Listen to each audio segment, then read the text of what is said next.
Japanese infantrymen and samurai never used shields. So then why do we have this?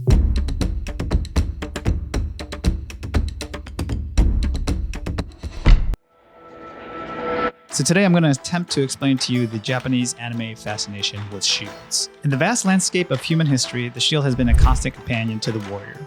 Yet in the land of the rising sun, a curious anomaly exists. The Japanese, renowned for their samurai and swords, have an interesting relationship with shields. This relationship, or lack thereof, is the focus of today's exploration. Today I want to delve into the intriguing contrast between the absence of shields in Japanese warfare during the warring periods and the current ubiquity or popularity of shield-bearing heroes in Japanese anime. I asked the question, is this a case of surfacing repression or a fantastical reimagining of something that's rarely seen in their culture? Historically, Japanese infantry and samurai did not use shields. This is in stark contrast to their counterparts in Europe and other parts of the world.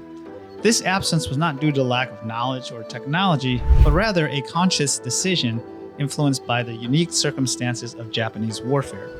You see, in the 5th and the 15th centuries, two significant events dramatically altered Japanese warfare. The first was the introduction of horses, and the second was the arrival of matchlock rifles.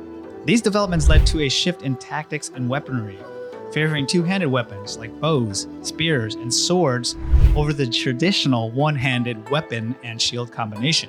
Interestingly, this absence of shields in historical warfare contrasts sharply with the current Japanese pop culture landscape.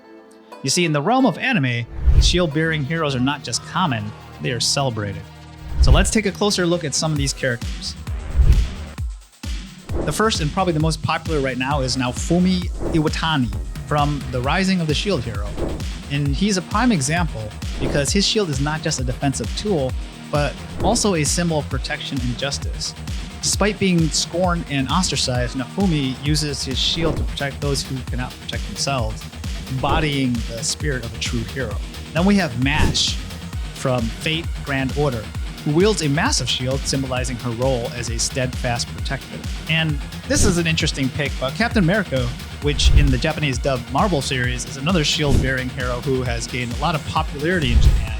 His shield, a symbol of freedom and resilience, also resonated with the audience worldwide. And of course, Captain America uses shield for not just defense, but also offense. Those are just some of the heroes that come to mind. Of course, there's many, many more. But these characters and their shields serve as more than just tools for defense. They are a symbol of their character and their resolve. Now, let's dive into the symbolism of shields in different cultures. In many Western cultures, the shield is a symbol of protection, bravery, and strength. It's often associated with warriors and heroes, symbolizing their duty to protect and serve. In African cultures, shields can represent unity and solidarity, with different patterns and designs signifying various tribes and communities. That said, in Japan, while historical warriors did not commonly use shields, the concept of protection is woven deeply into their culture and their spirituality. For instance, the Shinto religion is replete with protective deities and symbols that serve a similar purpose to the shield, offering protection and safety. You see, this is where I think there's parallels in anime. Because in the realm of anime, these protective elements can take on a more tangible form through the shield, more visual, if you will. However, the shield in this context is more than just a physical barrier against attacks.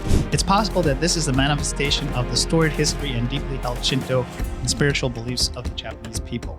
For example, there are instances where anime characters don't block attacks with the physicality of their shield at all, but with the magical spells and the powers that surround it. This, of course, could be seen as a visual representation of the protective deities and symbols found in Shintoism, bringing these abstract concepts to life in a fantastical and engaging way.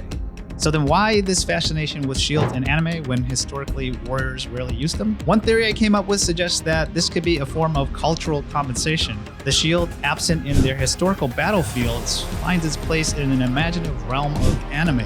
It's possibly a way for their culture to explore and experiment with an element that did not extensively exist or get utilized in their past.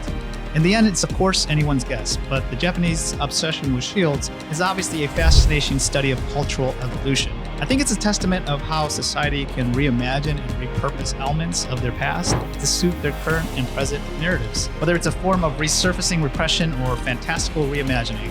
One thing is clear, shield, once absent on the battlefield, has definitely found a home in the hearts of anime fans around the world.